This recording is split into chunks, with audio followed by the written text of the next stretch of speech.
sit back and relax as we listen to one of the many special voices from our community. On this episode of This Place, Our Voices, with your host, Elyssa. We are joined by Julia Hartley of Guided Outdoor Adventures, a travel agency with a difference, focusing on immersion in nature, discovering hidden wonders and forging connections which last a lifetime. Welcome, Julia. Thank you for joining us. Thank you. Thank you for having me. We're also joined by a guest host, David Germain, whose knowledge on the outdoors far exceeds mine and just so happens to be my husband. Welcome, David. Good morning. Pleased to be here. So, Julia, how did Guided Outdoor Adventures first start? I'd moved from Lancashire to Cheshire 2 years ago, and we were living in Knutsford, and I'd given up my job, and I was running along listening to a podcast, and I was like, how do people go out and meet other people when you've moved and you're older? I'd always gone to the Lake District walking, and I'd always used a guide, and I thought, oh, well, I'll find someone in Cheshire and take me out and show me local places. And I scrolled hours trying to find a local walking guide. Couldn't find one. And that's how the idea came about. That's not something I necessarily would have thought about, but it makes so much sense to me because you want to be safe and you want to make sure you know where you're going and you're making the most of what you're seeing along the way. Exactly. And over the years, I've gone to the Lake District and we've gone with friends, and they're taking you up a mountain. You get to relax, enjoy the walk, and look at the views, chat with your friends without having to worry about where you're going, what you're doing. Yeah. All that's taken care of. They know the best places to go for lunch. They know the best places to take pictures. They can show you the geography of the land and what's about, and they give you the history lesson. And they're much more knowledgeable than just walking guides. So you found a gap in the market here in Cheshire? Found a gap in the market all over. So a lot of guides have individual websites. And nowadays, the general public are so quick at, they want information at the fingertips that they don't want to scroll for hours. So it's kind of like joining the dots of the guides and the people. So it's a bit like Airbnb or Booking.com for outdoor adventures. What sets Guided Outdoor Adventures apart from other booking platforms? It's double-sided, so the guides have control of exactly what the public see. I also like to think I'm a real people's person, and I've done this with the foresight of the guides. I could see a big company coming into the industry and taking a large chunk of what the guides earn. And I really think that the guides have so much knowledge, so much safety awareness. They have to do so many courses to be mountain leaders or paddleboard instructors that it's not fair if a big corporation comes in and takes a lot of the money. So I've really tried to do it from an ethical point of view, that these guys have so much knowledge that they should be rewarded for their pay.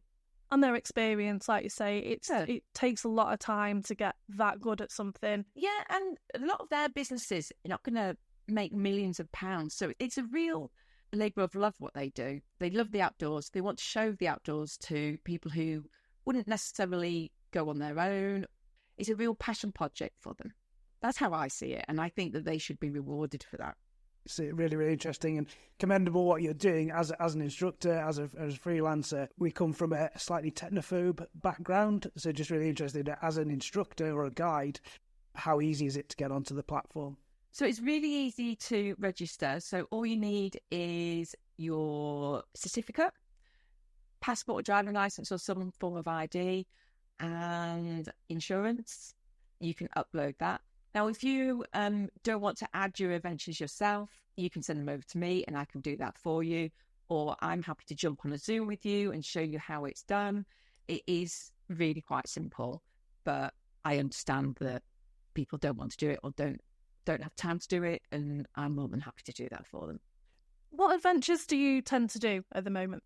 Okay, so we've got a lot of guided walks, a lot of navigation courses, paddleboarding, abseiling, rock climbing, biking, electric and mountain bike.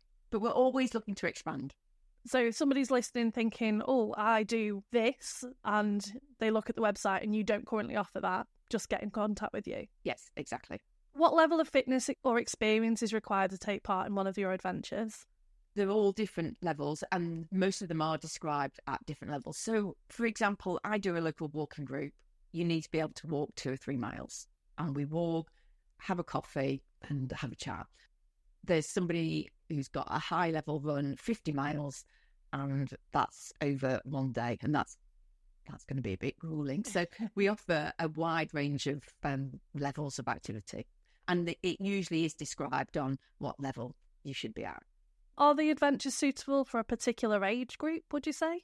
So I would say most of our age group are between 40 and 60, but they're not just geared at those people, they're geared for everyone.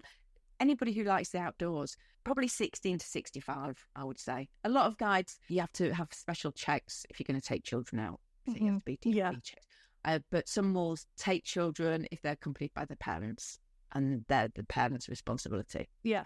Can people take their dogs as well? That's up to the guide. So we have a policy. Some walks are dog friendly, and some is definitely no dogs. Okay. Depends on the guide. So that's clearly marked on before they book on? Yes. Perfect. How do you stay inspired, Julia? Where do you go for new ideas? Gosh. So I've listened to hundreds of hours of podcasts, watched YouTube. I meet the guides. I like meeting them, and I think it gives them an understanding of who I am, gives me an understanding of who they are, and then you form a connection. So they inspire me as well. Books, love reading, and I think you learn so much from other people. And just getting outside in nature and chatting to the general public about what they want to see, how they want to be nurtured. Some want their hand holding and some are very gun-ho. What would you say to somebody who has never really done this before? Where would they start? Do you know what? Sometimes you just have to take that plunge. And I think all the guides are really open arms sort of people, and they would embrace them in. If they're worried, they can speak to them before they go. They would give them a list of what equipment they would need. A lot of them have spare equipment if it's new for them that they can borrow. Honestly, I haven't met a guide on my platform who hasn't embraced other people. They're all the sort of people who they win you once and will help other people. And I think that's really important. And I think that's a really nice trait for our company to have. What would you say is the bare minimum that they should have? A really decent pair of walking boots and a waterproof coat? Waterproof pants and a good pair of walking shoes. In the summer, you can get away with trainers. And any trainers, it depends on the land, but walking boots, if you're going into the mountains, you need walking boots, especially in winter. Really interested in the winter side of things. It's quite seasonal in terms of the challenges we face.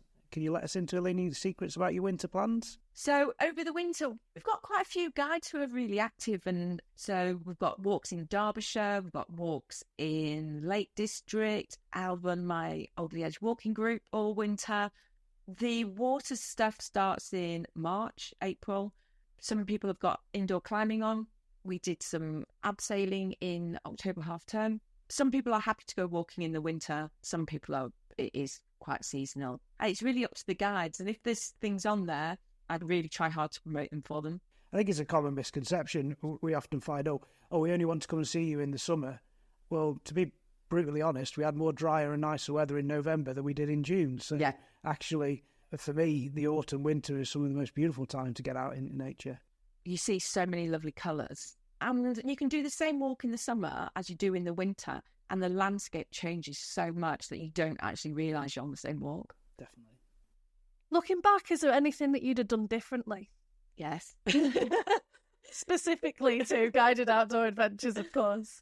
I might have raised some money first before sort of like launching. I'm a bit, let's do it and see what happens. Yeah. And maybe that's not the best approach. But we've got there. We're getting there. You know, it's just getting the word out there. We're going to have changes through the platform through the winter when it's the quieter season. We've already got some new stuff that we're going to introduce over the winter. So it's a bit more accessible for all guides and guided companies because some of the stuff isn't working. Would I change it? No, because I've learned so much this year. Yeah. I don't know, for and against. If it had been too easy, you wouldn't have learned half the things that you've learned. No. Possibly things wouldn't be as they were had you not gone through that problem areas. What I've found is that the guides have all been understanding. They know what I'm trying to do. I did a load of Zooms with them before we launched and said, this is what I'm trying to do. I'd love you to come along for the ride. And most of them have understood and have accepted that we will have a few bumps along the road. And they know that if they speak to me, that I'll try and change it and make it easier for them. Yeah. We're a pretty close community, so it's an easy one to spread the word anyway, to get on the platform. How many guides do you have on your books now? 36 or 7? Have some of those been with you since the very beginning? Yeah. Oh, that's nice. Yeah, it's nice. It's been really nice. Sometimes it's been quite humbling. I've had some messages from people and I've just thought, oh, yeah, I am doing all right. Because it's a lonely world on your own in business, because you don't know whether what you're doing is what people want you to do. And so sometimes the feedback is like, yeah, I'm doing a good job. What do you envisage for the future of guided outdoor adventures? I'd love an app. Oh, okay. That would be the ultimate outcome. It would be its own app, and it would be worldwide, maybe 10 years time. Not like tomorrow. And when my website man listens to this, he'll roll his eyes. But yeah, eventually I'd like an app. But apps are a lot of money, so I'd probably have to do some raising funds for that. Yeah. I am on an entrepreneurial scheme at the moment. Okay. Up at Alderley Park with Lifted Adventures, and we can apply for funding. Whether I do it now or in the future, I don't know. I think it needs to be a bit more established before I have funding. Do you involve yourself with any charities through the company? I would love to take children who are underprivileged from inner cities out in the countryside, because I just think people in the countryside learn so much. Yeah.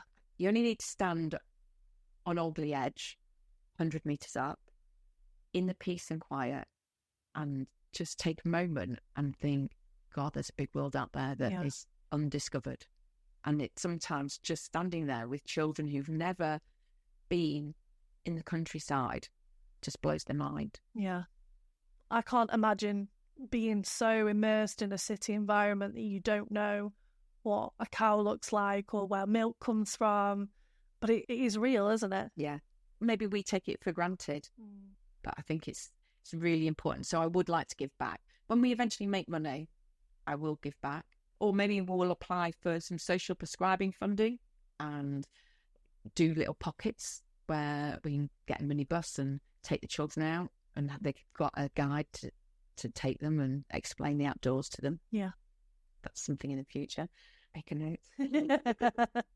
So obviously being outdoors has massive benefits and huge outcomes for people. I mean, we are in a mental health crisis at the moment in this country. Yeah. And I truly believe that you and I are part of the solution. Yeah, I do. So how are we not centrally funded? I've had so many meetings with NHS practitioners and stuff.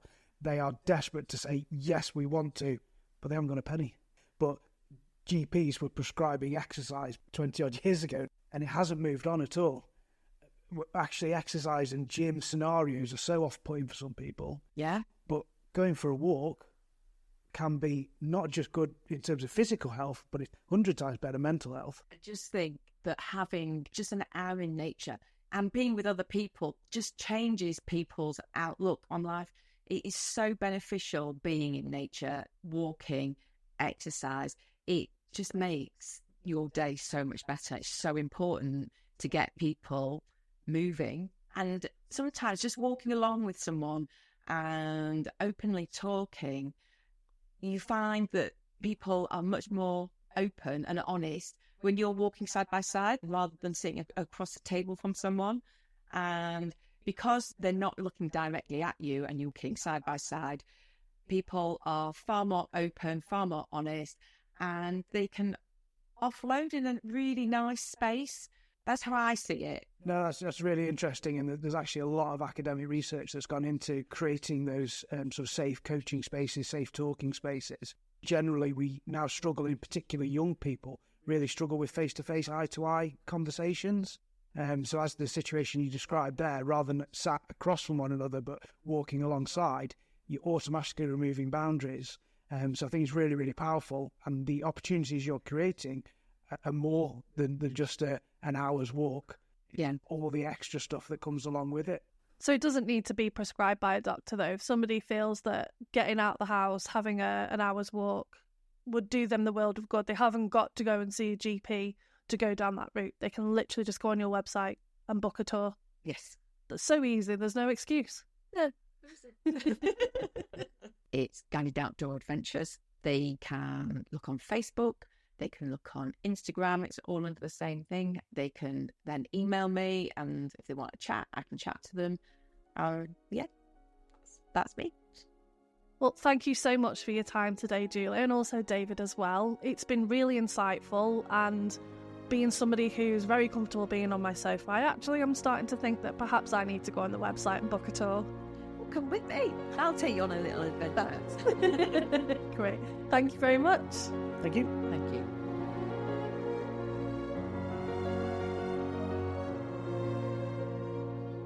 If you enjoyed today's episode, please follow our Facebook page, This Place, Our Voices, where we share updates, highlights, and more ways to connect with our community. And don't forget to follow This Place, Our Voices on your favorite podcast platform and leave a review. It really helps others to find us. Be sure to join us again to hear another voice from our community. Thanks for being part of the conversation. Let's keep making our community stronger, one voice at a time.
If you enjoyed today's episode, please follow our Facebook page, This Place, Our Voices, where we share updates, highlights, and more ways to connect with our community.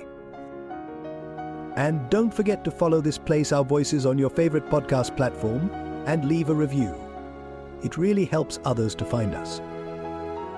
Be sure to join us again to hear another voice from our community. Let's keep highlighting the stories that make this place feel like home.